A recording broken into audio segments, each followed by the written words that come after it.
Now that Q4 is finally over and things have started to slow down, let's take a look and see how I did with the just-in-time sourcing using web scraping and drop shipping to bulk list products, especially during Black Friday and over a several month period of Q4. So starting out, we had Kohl's with their Black Friday deals. So they launched their deals a little bit early. This was on the 25th, and they already went live. And the big thing that they had was the 15 for every $50 spent on Kohl's Cash. So essentially that comes out to a 30% discount.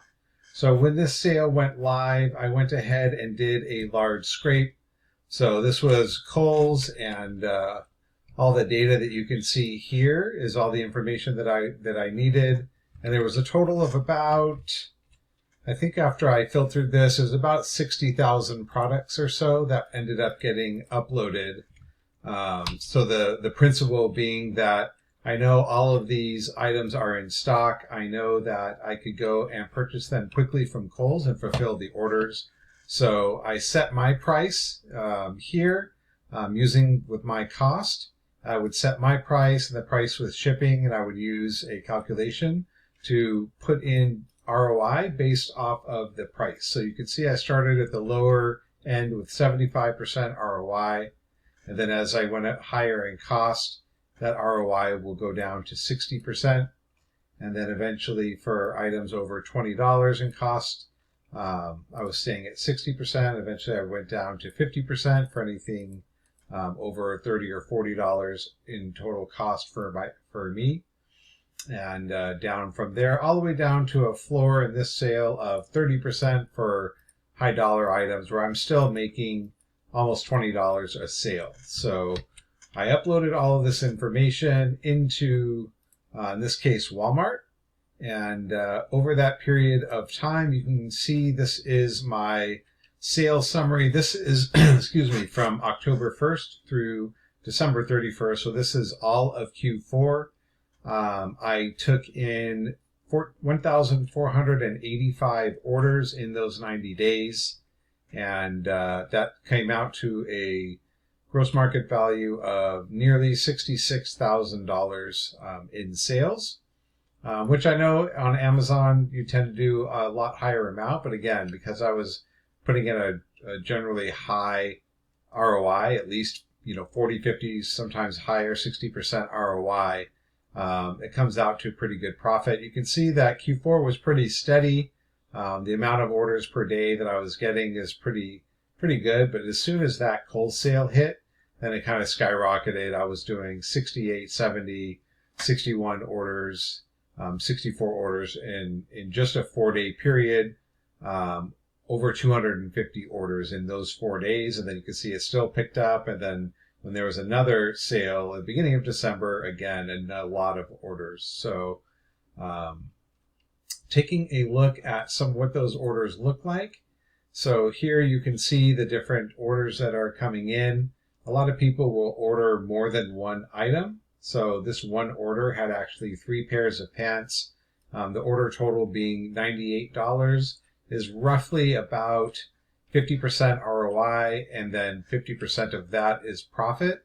So if they're spending roughly $100, then on one order I would make about $25 profit. You can see some orders, again, this one was $100. Not all orders were that high, but even on one that's $80, I'm still making $20 of profit. And these ones that are $34, I'm making around $9, $10 profit, which is, the floor around or so that I would be looking at. So if we take something like this, that was 2 pairs sold. These are Levi's jeans. If I go and take a look at that particular SKU, I can find that in here. And if I search by here, so this item, my cost after sales tax was $30.16. I listed it for $51 or $54.45, meaning that with 45% ROI, I was making $13.57 per item. And if they bought 2 and they paid 121 total after with shipping and everything, that means I would probably be making roughly $30, $25-$30 on that one order. And the shipping, tax, and everything is all built in. So again, you can see these different orders that were coming in. Some are low, some are high, 125, 118, 73, and then you can see the different items. I cap my inventory per sale at 3. So the most you would ever see on a single item sold would be a quantity of 3 like this, just so that's a protection in case that I need to go and purchase it. So again, you can see with this item, if I look it up with the SKU, so this particular one, again, my cost with tax was 30. I was listing it for 54 for a 45% ROI, $13.57 profit. That's after Walmart takes their piece, the shipping, the sales tax. So that's after all costs considered. And you can see that if my cost is that $27.99, I can verify that by looking in the actual order. So I'm not sure if it was in this order or not.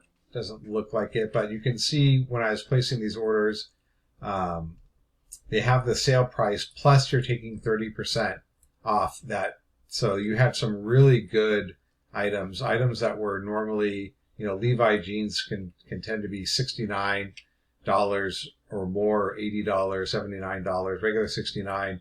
This was on sale for $34.75. Plus, if you take 30% off of that, you're saving another $10, $12 off of that. So that's where you get that sale price. And then, of course, when you're selling it, that's where you're making your profit. So you can see not just on the Black Friday, but just in general, with these sales numbers, it ends up being roughly 27% or so, if I'm pretty consistent with my ROI.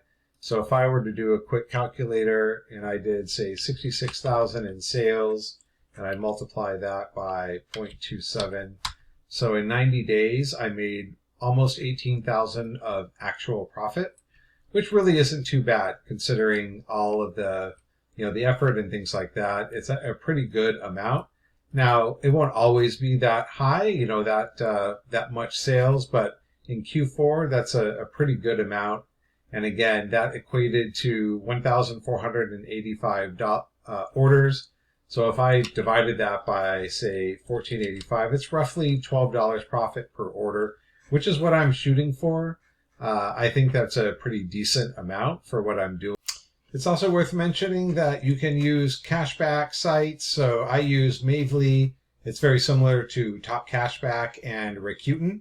But you can see in Q4, based off of the affiliate links and being able to make purchases, I made an additional $2,600 in commission. Plus they put on some bonus amounts on top of that. And most of these sales that you see here were mine, but basically you use an affiliate link before you make the purchase, and Kohl's is about 7% cash back. Macy's, Walmart, Target, they all have different levels, but you can see primarily cash back. And if I'm spending around 40,000 in Q4, there's also another 2% for using a credit card. So there's a little bit of extra in here as well, not just the amounts on Walmart. It's definitely worthwhile to use things like this so that you can get as much cash back as possible.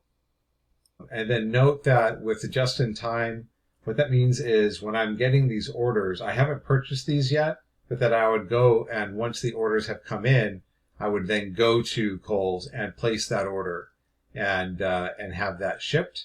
And then you can see that a lot of these were shipped either 2-day, or I may go and pick up orders so that I could ship them quicker. If they have them at the store, then I always like to pick up orders. Otherwise, I just have them shipped 2-day shipping with Kohl's. And even then, they only charge about $20 for the entire order. So even though this particular order, had all of these items in it, they only charged $19.95 for shipping And you can see here, $19.95 for shipping. And here was the Kohl's Cash that I earned. And that was the order total was 1,054 on this one order. But then there was also a coupon on top of that. So these things stack. The nice thing is when you do run the scrape, it will get that cost with the built-in Kohl's Cash. If it's coupon eligible, it'll build that in as well. So with the just-in-time sourcing, what you're really doing is just taking that raw data and putting in just exactly how much you want for your ROI. And all the other data is here that you need in order to bulk upload this information directly to Walmart or Amazon and be able to get sales. So I would say one of the big advantages is not tying up capital. So if I were to, out of these 60,000 items, try to figure out which is the best selling, and then I'm buying 10 or 15 of them, I'm hoping they sell. So in the meantime, I'm holding on to that inventory and my capital is locked in that inventory. If the price goes down or doesn't sell, then I'm kind of stuck with the inventory. So with this, the only time I'm ever spending money is after an order has already arrived. Now, there are returns. There's definitely a high amount of returns. Any Amazon, especially in clothing or shoes or Walmart seller, will tell you that the returns aren't a lot of fun, but I do have a strategy on how to liquidate those returns as much as possible so that you're not losing out on that money. But just the ability to make this type of profit for every single sale and be able to use a method that works without having to spend a lot of money. And then Walmart with their payouts, if you look at payments like if I look at the period that was in November, you can see they paid out about 11,000 total, and they pay every 2 weeks, and they also pay during that time. So I was also getting money back during that time that I could reinvest in those capital purchases. But then it's every 2 weeks that they pay out. So even when you're buying these things from Kohl's and you're shipping the items, that money comes back to you very quickly and you're able to reuse that money. So it's not as big of an investment. If you are interested in the just-in-time sourcing or the full web scraping access, you can visit our site. Links are in the description, and we have our monthly subscription that you're able to subscribe to. We also have the ability to create a free account to try it, and if you want that just in time, it's a one-time add-on that gives you all of the templates and videos and everything on how to do that bulk uploading of products so that you can take advantage of the modified drop shipping system. So any questions, let me know. Happy to set up a Zoom consultation, and thanks for watching.